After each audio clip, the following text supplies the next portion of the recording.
എല്ലാവർക്കും നമ്മുടെ പുതിയൊരു വീഡിയോയിലേക്ക് സ്വാഗതം. ഇന്നത്തെ നമ്മുടെ റെസിപ്പി വളരെ എളുപ്പത്തിൽ തയ്യാറാക്കാൻ പറ്റുന്നതും എന്നാൽ വളരെ ടേസ്റ്റി ആയിട്ടും ഒരുപാട് നാൾ കേടാവാതെ സൂക്ഷിക്കാൻ പറ്റുന്നതും ഇഡ്ഡലി, ദോശ, കുഴക്കട്ട എല്ലാത്തിൻ്റെ കൂടെ നമുക്ക് സൈഡ് ഡിഷായിട്ട് കഴിക്കാൻ പറ്റുന്നതുമായ ഒരു അടിപൊളിയായിട്ടുള്ള ഒരു ദോശപ്പൊടിയാണ്. അപ്പോൾ ഈ ഒരു ദോശപ്പൊടി നമുക്ക് പല രീതിയിൽ തയ്യാറാക്കാൻ പറ്റും.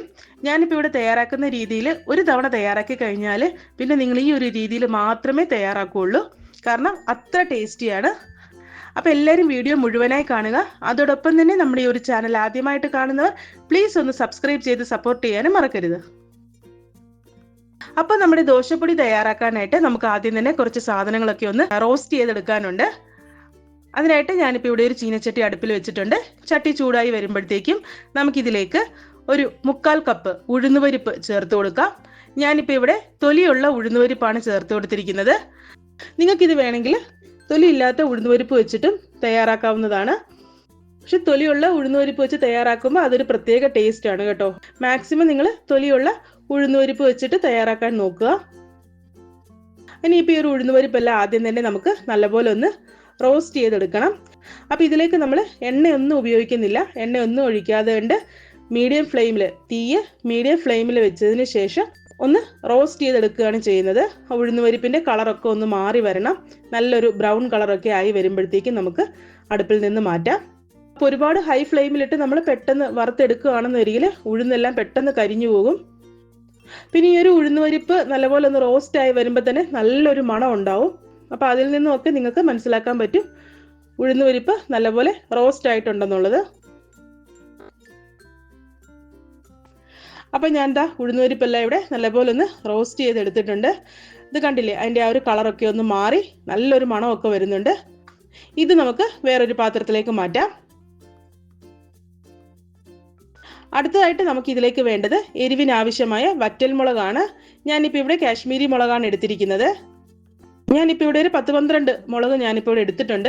ഇനിയിപ്പോൾ നിങ്ങൾക്ക് ഇതിലേക്ക് എരിവ് കൂടുതൽ വേണമെന്ന് വരികിൽ കുറച്ച് കാശ്മീരി മുളകും ബാക്കി നമ്മുടെ സാധാ എരിവുള്ള മുളകും കൂടി ചേർത്ത് കൊടുത്ത് തയ്യാറാക്കി എടുക്കാവുന്നതാണ്. എനിക്കിപ്പോൾ ഇവിടെ അധികം എരിവിൻ്റെ ആവശ്യമില്ല, അതുകൊണ്ടാണ് ഞാൻ മുഴുവനായിട്ടും ഈ ഒരു കാശ്മീരി മുളക് ഉപയോഗിച്ചിരിക്കുന്നത്. അപ്പോൾ നമ്മുടെ ദോശപ്പൊടിക്ക് നല്ല കളറും ഉണ്ടാവും, എന്നാൽ അധികം എരിവും ഉണ്ടാവത്തില്ല. അപ്പോൾ ഇതിൽ ഞാൻ എണ്ണയൊന്നും ഒഴിക്കുന്നില്ല. എണ്ണ ഒഴിക്കാതെ കൊണ്ട് തന്നെയാണ് ഇത് ഞാൻ റോസ്റ്റ് ചെയ്തെടുക്കാൻ പോകുന്നത്. അപ്പോൾ ഇതാ മുളകും ഇവിടെ ആവശ്യത്തിനൊന്ന് റോസ്റ്റായി വന്നിട്ടുണ്ട്.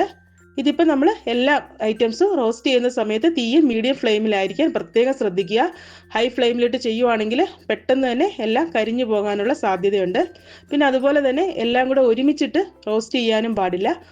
ഓരോന്നായിട്ട് തന്നെ റോസ്റ്റ് ചെയ്തെടുക്കുക. കാരണം ഓരോന്നിൻ്റെ സമയത്തിന് വ്യത്യാസമുണ്ട്. അപ്പോൾ അതുകൊണ്ട് തന്നെ നമ്മൾ ഓരോന്നായിട്ട് റോസ്റ്റ് ചെയ്തെടുക്കുക. അടുത്തതായിട്ട് ഞാനിതിലേക്ക് റോസ്റ്റ് ചെയ്തെടുക്കാൻ പോകുന്നത് കായമാണ്. ഞാനിപ്പോൾ ഇവിടെ കട്ടക്കായമാണ് ഉപയോഗിക്കുന്നത് കേട്ടോ. അതുകൊണ്ടാണ് ഞാനിതൊന്ന് റോസ്റ്റ് ചെയ്തെടുക്കുന്നത്. കാരണം ഇതൊന്ന് ചൂടായി വരുമ്പോഴത്തേക്കും നല്ലപോലെ ഒന്ന് സോഫ്റ്റായി വരുന്നത് കാണാം. ആ സമയം നമുക്കിത് ചീനച്ചട്ടിയിൽ നിന്നും മാറ്റാം. ഇനിയിപ്പോൾ നിങ്ങൾ കായപ്പൊടിയാണ് ചേർക്കുന്നതെന്ന് വരികിൽ നമ്മൾ ദോശപ്പൊടിയൊക്കെ പൊടിക്കുന്ന സമയത്ത് കായപ്പൊടി ചേർത്ത് കൊടുത്താൽ മതിയാകും. കായപ്പൊടി റോസ്റ്റ് ചെയ്യേണ്ട ആവശ്യമൊന്നുമില്ല. ഞാനിപ്പോൾ ഇവിടെ കട്ടക്കായമായതുകൊണ്ട് അതൊന്ന് സോഫ്റ്റായിട്ട് വരാൻ വേണ്ടിയിട്ടാണ് റോസ്റ്റ് ചെയ്തെടുക്കുന്നത്. പിന്നെ ഈ ഒരു ദോശപ്പൊടിയൊക്കെ തയ്യാറാക്കുന്ന സമയത്ത് മാക്സിമം കട്ടക്കായം തന്നെ ചേർക്കാൻ നോക്കുക കേട്ടോ. കാരണം വെച്ചാൽ കട്ടക്കായം ചേർത്ത് കഴിഞ്ഞാൽ നല്ലൊരു മണവും രുചിയായിരിക്കും നമ്മുടെ ദോശപ്പൊടിക്ക് ഉണ്ടാവുന്നത്. അപ്പം അതുകൊണ്ട് മാക്സിമം കട്ടക്കായം ഉപയോഗിക്കാൻ നോക്കുക. ഇനിയിപ്പോൾ തീരെ നിവൃത്തിയില്ലാന്ന് വരിയിൽ കായപ്പൊടി ചേർത്ത് കൊടുത്താലും മതിയാകും. അപ്പോൾ ഇതാ നമ്മുടെ കായം എല്ലാം ഇവിടെ നല്ലപോലെ ഒന്ന് സോഫ്റ്റായി വന്നിട്ടുണ്ട്. ഇതിപ്പോൾ നമുക്ക് പാത്രത്തിൽ നിന്ന് മാറ്റാം.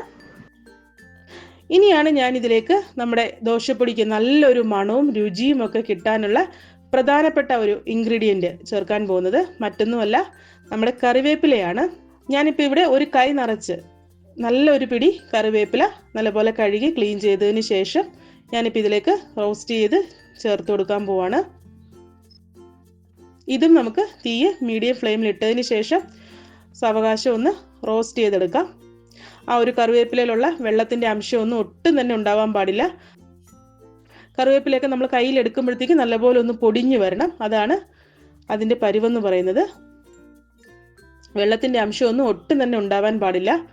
ഞാനിപ്പോൾ ഇവിടെ എണ്ണയൊന്നും ചേർക്കാതെ കൊണ്ട് റോസ്റ്റ് ചെയ്തെടുക്കുന്നതിൻ്റെ പ്രധാനപ്പെട്ട കാരണം എന്താണെന്ന് വെച്ച് കഴിഞ്ഞാൽ നമുക്കിത് ഒരുപാട് നാൾ കേടാവാതെ സൂക്ഷിക്കാൻ പറ്റും. എണ്ണയൊക്കെ ചേർത്താണ് നമ്മളിത് തയ്യാറാക്കുന്നതെന്ന് വരികിൽ അങ്ങനെ ഒരുപാട് നാളിത് കേടാവാതിരിക്കില്ല. ഒരു ചെറിയൊരു സ്മെല്ലൊക്കെ വന്നു തുടങ്ങും കുറച്ച് ദിവസം കഴിയുമ്പോൾ തന്നെ. ഇതിപ്പോൾ നമ്മൾ ഡ്രൈ റോസ്റ്റ് ചെയ്തെടുക്കുന്നതുകൊണ്ട് തന്നെ നമുക്കിത് ഒരുപാട് നാൾ കേടാവാതെ സൂക്ഷിക്കാൻ പറ്റും. ഈ ഒരു ദോശപ്പൊടി വെച്ചിട്ട് തന്നെ നമുക്ക് പലതരം ഐറ്റംസ് ഒക്കെ നമുക്ക് തയ്യാറാക്കി എടുക്കാൻ പറ്റും. പുറം രാജ്യങ്ങളിലൊക്കെ ജോലിക്ക് പോകുന്നവർക്കും അതുപോലെ പഠിക്കാൻ പോകുന്നവർക്കും ഒക്കെ നമുക്ക് ഇതുപോലൊരു ദോശപ്പൊടിയൊക്കെ തയ്യാറാക്കി കൊടുത്തു കഴിഞ്ഞാൽ ഒരുപാട് നാൾ കേടാവാതൊക്കെ സൂക്ഷിക്കാൻ പറ്റും. അപ്പോൾ ദാ നമ്മുടെ കറിവേപ്പിലയെല്ലാം ഇവിടെ നല്ലപോലെ ഒന്ന് റോസ്റ്റായി വന്നിട്ടുണ്ട്. നമ്മൾ കയ്യിലെടുത്ത് നോക്കുമ്പോൾ തന്നെ നമുക്കിതിങ്ങനെ പൊടിഞ്ഞ് വരുന്നതായിട്ട് കാണാം. അതാണ് അതിൻ്റെ കറക്റ്റായിട്ടുള്ളൊരു പാകം എന്ന് പറയുന്നത്. പിന്നെ ഇതിൽ ചിലർ പരിപ്പ് അതുപോലെ തന്നെ അരിയൊക്കെ ചേർക്കുന്നുണ്ട്. പക്ഷേ ഇപ്പോൾ ആ ഒരു അരിയോ പരിപ്പോ ഒന്നും ചേർക്കാണ്ട് തന്നെ ഈ ഇത്രയും ഇൻഗ്രീഡിയൻസ് വെച്ചിട്ട് നമുക്ക് ദോശപ്പൊടി തയ്യാറാക്കുകയാണെന്നുണ്ടെങ്കിൽ നല്ലൊരു രുചിയും മണവും ഒക്കെ ഉണ്ടാവും. നല്ല ടേസ്റ്റിയുമാണ്. അപ്പോൾ ദാ നമ്മുടെ ദോശപ്പൊടി തയ്യാറാക്കാനുള്ള ഐറ്റംസ് എല്ലാം ഞാനിവിടെ ഒന്ന് ഡ്രൈ റോസ്റ്റ് ചെയ്തെടുത്തിട്ടുണ്ട്. ഇതെല്ലാം ഇപ്പം നല്ലപോലെ ഒന്ന് തണുക്കാനായിട്ട് ഞാൻ കുറച്ച് സമയം ഒന്ന് മാറ്റി വെച്ചിരുന്നു. തണുത്തതിന് ശേഷം നമുക്കിത് ഒരു മിക്സിയുടെ ചെറിയ ജാറിലിട്ട് നല്ലപോലെ ഒന്ന് പൊടിച്ചെടുക്കണം. അപ്പോൾ ചിലർക്ക് ഇത് വന്നിട്ട് നല്ല ഫൈൻ പൗഡറായിട്ട് പൊടിയുന്നതായിരിക്കും ഇഷ്ടം. ചിലർക്ക് കുറച്ച് തരിതരിയായിട്ട് ഒന്ന് പൊടിച്ചെടുക്കുന്നതായിരിക്കും ഇഷ്ടം. അപ്പോൾ അതൊക്കെ നിങ്ങളുടെ ഇഷ്ടത്തിന് നിങ്ങൾക്ക് പൊടിച്ചെടുക്കാവുന്നതാണ്. ഞാനിപ്പോൾ ചെറിയൊരു തരിതരിപ്പോട് കൂടിയാണിത് പൊടിച്ചെടുക്കാൻ പോകുന്നത്.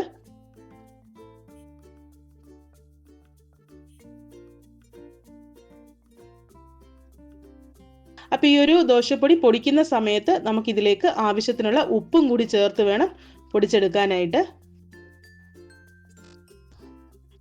പിന്നെ ഈ ഒരു ദോശപ്പൊടിയിലേക്ക് നമുക്ക് എണ്ണയോ നെയ്യോ അതുപോലെ തന്നെ എണ്ണ എന്ന് പറഞ്ഞാൽ ശരിക്കും പറഞ്ഞാൽ നല്ലെണ്ണ യൂസ് ചെയ്യുന്നതാണ് കേട്ടോ നല്ലത്. കുറച്ച് നല്ലെണ്ണ ഒഴിച്ച് നല്ലപോലെ ഒന്ന് മിക്സ് ചെയ്ത് നമുക്ക് ഇഡ്ഡലിയുടെയും ദോശയുടെയും ഒക്കെ കൂടെ നമുക്ക് സൈഡ് ഡിഷായിട്ട് കഴിക്കാൻ പറ്റുന്നതാണ്. അപ്പോൾ ഇതാ നമ്മുടെ ദോശപ്പൊടിയെല്ലാം ഞാനിപ്പോൾ ഇവിടെ പൊടിച്ചെടുത്തിട്ടുണ്ട്. ഇതിപ്പോൾ ഞാൻ നേരത്തെ പൊടിച്ചു വെച്ചിരുന്ന ദോശപ്പൊടിയാണ്. ഇതിപ്പോൾ ഏകദേശം കഴിയാറായതുകൊണ്ടാണ് ഞാൻ പുതിയത് പൊടിച്ചെടുക്കുന്നത്. ഞാനിപ്പോൾ ഇത് പൊടിച്ചിട്ട് ഏകദേശം ഒരു 3 മാസമായിട്ടുണ്ടായിരുന്നു. ഇതുവരെ അതിൽ കേടൊന്നും സംഭവിച്ചിട്ടില്ല. ഇത് കണ്ടില്ലേ, ഇതിപ്പോൾ ഞാൻ നല്ലൊരു ഗ്ലാസ് കണ്ടെയ്നറിൽ, എയർ ടൈറ്റ് ആയിട്ടുള്ള ഒരു കണ്ടെയ്നറിൽ ഞാൻ സൂക്ഷിച്ച് വെച്ചിരിക്കുമായിരുന്നു. ഫ്രിഡ്ജിലൊന്നും വെച്ചിട്ടില്ല, അല്ലാണ്ട് പുറത്ത് തന്നെയാണ് ഞാനിത് വെച്ചിരുന്നത്. ഇതുപോലൊരു എയർ ടൈറ്റ് ആയിട്ടുള്ള കണ്ടെയ്നറിൽ നമ്മൾ സൂക്ഷിക്കുകയാണെന്നെങ്കിൽ നമുക്കിത് ഒരുപാട് നാൾ കേടാവാതെ സൂക്ഷിക്കാൻ പറ്റും. തന്നെയല്ല നമ്മളിത് ഡ്രൈ റോസ്റ്റ് ചെയ്തിരിക്കുന്നതുകൊണ്ട് ഒരുപാട് നാൾ കേടാവാതെ ഇരിക്കും. അപ്പോൾ ഇതാ ഇത്രയേ ഉള്ളൂ, നമ്മുടെ ടേസ്റ്റി ആയിട്ടുള്ള ദോശപ്പൊടി ഇവിടെ റെഡി ആയിട്ടുണ്ട്. എല്ലാവരും ഒന്ന് ട്രൈ ചെയ്ത് നോക്കുക. കൂടാതെ നിങ്ങൾക്ക് എൻ്റെ ഒരു റെസിപ്പി ഇഷ്ടമാവുകയാണെങ്കിൽ ലൈക്ക് ചെയ്യാനും ഷെയർ ചെയ്യാനും അതുപോലെ തന്നെ നിങ്ങളുടെ അഭിപ്രായങ്ങളും നിർദ്ദേശങ്ങളും ഒക്കെ കമൻറ്റ് ചെയ്യാനും മറക്കരുത്. അടുത്ത നല്ലൊരു റെസിപ്പി ആയിട്ട് കാണുന്നത് വരേക്കും ടേക്ക് കെയർ. Bye.